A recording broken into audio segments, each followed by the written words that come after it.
আসসালামু আলাইকুম। আপডেট বাংলা সংবাদে আপনাকে স্বাগত। শুরুতেই শিরোনাম, পরে বিস্তারিত। হাসিনার জন্য আরও একটি তাজমহল নির্মাণ করুন ভারতকে রিজভী। এদিকে ভাসানীর দেখানো পথেই নতুন রাজনৈতিক বন্দোবস্ত প্রতিষ্ঠা করতে হবে গণসংহতি। এছাড়া স্বৈরাচার আওয়ামী লীগ মাওলানা ভাসানীর কদর করেনি টুকু। আরও থাকছে, আওয়ামী লীগ ও তার দোসরদের বিচার না করে নির্বাচন দিলে প্রতিহত করা হবে হাসনাত আব্দুল্লাহ। অন্যদিকে ফেসিবাদী শেখ হাসিনা সহ দোষীদের দ্রুত বিচার করতে হবে পীর সাহেব চরমনাই। এবং সর্বশেষ জানিয়ে দেব, সুষ্ঠু গণতান্ত্রিক পরিবেশ সৃষ্টি করে সরে যাবে সরকার, পররাষ্ট্র উপদেষ্টা। শিরোনাম শুনছিলেন, এবার বিস্তারিত। হাসিনার জন্য আরও একটি তাজমহল নির্মাণ করুন ভারতকে রিজভী। শেখ হাসিনা প্রসঙ্গে ভারতের উদ্দেশ্যে বিএনপির সিনিয়র যুগ্ম মহাসচিব রুহুল কবির রিজভী বলেছেন, শেখ হাসিনা পালানোয় মায়া হচ্ছে ভারতের। যদি এতই মায়া, এতই দুঃখ হয়, তাহলে হাসিনার জন্য আর একটি তাজমহল নির্মাণ করে দিন। রুহুল কবির রিজভী বলেন, প্রতিদিন ভারতের মিডিয়া বাংলাদেশের বিরুদ্ধে অপপ্রচার করছে। একটা স্বাধীন দেশ নিয়ে তারা কিভাবে এত অপপ্রচার করে? আমরা হিন্দু মুসলিম যুগ যুগ ধরে একসঙ্গে শান্তিতে বসবাস করছি। সেই সাম্প্রদায়িক সম্প্রীতির স্বাধীন বাংলাদেশ নিয়ে অপপ্রচার চালাবেন না। আপনারা পরিকল্পিতভাবে ষড়যন্ত্র করছেন। এটা করবেন না, বন্ধ করুন ষড়যন্ত্র। জিয়াউর রহমানের অবদান তুলে ধরে রিজভী বলেন, যুদ্ধের ময়দানে অদম্য সাহসিকতার প্রতীক শহীদ রাষ্ট্রপতি জিয়াউর রহমান। 7 নভেম্বর ভয়ঙ্কর কালো প্রতীকে জনগণ ও সিপাহীরা তাকে ক্ষমতায় বসিয়েছে। সেই থেকে আমরা কৃষকের মাঠে জিয়ার হাসি, শিল্পীর কালি মাখা মুখেও জিয়ার হাসি দেখতে পাই। কৃষিতে উৎপাদন বাড়াতে জিয়ার চেষ্টা আমরা দেখেছি। কারখানার উৎপাদনে যা মুখে বলে শেষ করা যাবে না, সবখানে কিংবদন্তির মতো বিচরণ করে গেছে জিয়াউর রহমান। রিজভী আরো বলেন, উন্নয়নের নামে মেগা প্রকল্প দেখিয়ে ডলার পাচার করেননি জিয়া। আওয়ামী নেতারা মেট্রো রেল, পদ্মা সেতুর মতো মেগা প্রকল্পের নাম করে হাজার হাজার কোটি টাকা লুপাট করে পাচার করেছেন।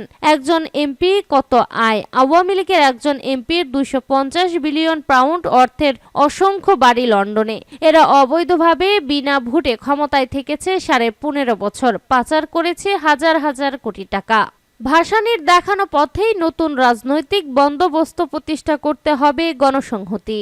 গণসংহতি আন্দোলনের নির্বাহী সমন্বয়কারী আব্দুল হাসান রুবেল বলেছেন, মাওলানা ভাসানীর দেখানো পথে জনগণের অভ্যুত্থান সংঘটিত হয়েছে 1969 সালে এবং এর উপর ভিত্তি করে রচিত হয়েছে স্বাধীনতার পথ। বর্তমান ফেসিবাদ বিরোধী সংগ্রামে ছাত্র জনতার অভ্যুত্থানও সংঘটিত হয়েছে তার দেখানো পথেই। মাওলানা ভাসানীর দেখানো পথেই জনগণের স্বার্থ রক্ষাকারী নতুন রাজনৈতিক বন্দোবস্ত প্রতিষ্ঠা করতে হবে বলেও মন্তব্য করেন তিনি। আব্দুল হাসান রুবেল বলেন, মাওলানা ভাসানীর দেখানো পথে জনগণের অভ্যুত্থান সংঘটিত হয়েছে 1969 সালে এবং এর উপর ভিত্তি করে রচিত হয়েছে স্বাধীনতার পথ। তিনি আরো বলেন, 72-এর সংবিধানে 71-এর মুক্তিযুদ্ধকে পাশ কাটিয়ে যাওয়া হয়েছে। সদ্য স্বাধীন দেশে বৈষম্যহীন সামাজিক ন্যায় বিচার ও মানবিক মর্যাদা প্রতিষ্ঠার আকাঙ্ক্ষা নিয়ে দেশ গঠনের কাজ করছে। তখন 72 সালের সংবিধানের সমস্ত ক্ষমতা এক ব্যক্তির হাতে কুক্ষিগত করা হয়েছে এবং ধারাবাহিকভাবে গত 53 বছরে ক্ষমতাসীন রাজনৈতিক দলসমূহ সংবিধানের একচেটিয়া ক্ষমতা ব্যবহার করে দুর্নীতি ও লুটপাট করা হয়েছে। দেশের সম্পদ পাচার করা হয়েছে। শাসক শ্রেণীর স্বেচ্ছাচারী ক্ষমতার বিপরীতে বারবার পথ দেখিয়েছে মাওলানা ভাসানী। স্বৈরাচার আওয়ামী লীগ মাওলানা ভাসানীর কদর করেনি বলল টুকু। বিএনপির প্রচার সম্পাদক সুলতান সালাউদ্দিন টুকু বলেছেন, কথিত স্বৈরাচার আওয়ামী লীগ মাওলানা আব্দুল হামিদ খান ভাসানীর কদর করেনি, কারণ আওয়ামী লীগের মধ্যে ভদ্রলোকের সংখ্যা খুবই কম, নেই বললেই চলে। বাংলাদেশের মানুষ কিন্তু আওয়ামী লীগকে ভদ্রলোক বলে না, এজন্য তারা গুণীদের কদর দিতে জানে না। গণহত্যাকারী আজকে পালিয়ে যেতে বাধ্য হয়েছে ছাত্র জনতার বিপ্লবের মধ্য দিয়ে। তাদের আন্দোলনের মধ্য দিয়ে যারা সরকারে আছে, অন্তর্বর্তী সরকার আব্দুল হামিদ খান ভাসানীর এই উফাত দিবসে আসেনি, শ্রদ্ধা নিবেদন করেনি। এজন্য আপনাদের কিন্তু মাসুল দিতে হবে জনগণের কাছে। তিনি বলেন, আজকে বাংলাদেশের মানুষ ঐক্যবদ্ধ বাংলাদেশ চায়। বাংলাদেশের মানুষ একটি গণতান্ত্রিক বাংলাদেশ চায়। বাংলাদেশের মানুষ তাদের পছন্দের ভারতের মানুষকে ভোট দিয়ে ক্ষমতায় দেখতে চায়, যাতে করে জনগণের সরকার প্রতিষ্ঠিত হলেই জনগণের জন্য কাজ করবে, জনগণের উন্নয়নের জন্য কাজ করবে। সেজন্য বলতে চায়, যত দ্রুত সম্ভব অন্তর্বর্তী সরকারে যারা দায়িত্বে আছে যত তাড়াতাড়ি মানুষের ভোটের অধিকার, গণতান্ত্রিক অধিকার ফেরত দিয়ে একটি নির্বাচন দেবেন, ততই কিন্তু ভালো হবে। আগামী দিনে তারেক রহমানের নেতৃত্বে একটি গণতান্ত্রিক বাংলাদেশ বিনির্মাণ করব। আওয়ামী লীগ ও তার দোসরদের বিচার না করে নির্বাচন দিলে প্রতিহত করা হবে বলল হাসনাত আব্দুল্লাহ। আওয়ামী লীগ ও তার দোসরদের বিচার না করে নির্বাচন দিলে প্রতিহত করা হবে জানিয়েছে বৈষম্য বিরোধী ছাত্র আন্দোলনের সমন্বয়ক হাসনাত আব্দুল্লাহ। তিনি বলেন আওয়ামী লীগ ও জাতীয় পার্টি এই ফ্যাসিজমকে ফেসিলিটেট করেছে। তাদের বিচার প্রক্রিয়া সম্পূর্ণ হওয়ার পরে ছাত্র জনতা সিদ্ধান্ত নিবে তারা নির্বাচনে আসবে কি আসবে না। তবে বিচারের আগে তাদের নির্বাচনকে স্বাগত জানাবো না, প্রয়োজনে আমরা সেটাকে গণতান্ত্রিকভাবে প্রতিহত করব। জানা যায় বৈষম্য বিরোধী ছাত্র আন্দোলনের সমন্বয়ক হাসনাত আব্দুল্লাহ গত মাসের 11 অক্টোবর দশমিনা উপজেলা আলীপুর গ্রামের বজ্রবাসীর রায় মাধ্যমিক বিদ্যালয়ের শিক্ষক শাহাবুদ্দিনের মেয়ে নুসরাত জাহানের সাথে বিবাহ বন্ধনে আবদ্ধ হয়। বিবাহের প্রায় দীর্ঘ 1 মাস পরে দশমিনার শ্বশুর বাড়িতে প্রথম বেড়াতে আসে হাসনাত আব্দুল্লাহ। হাসনাত আব্দুল্লাহ বলেন, জুলাই গণ অভ্যুত্থানে নিহত ও আহতদের জন্য ফ্রন্ট গঠন করা হয়েছে।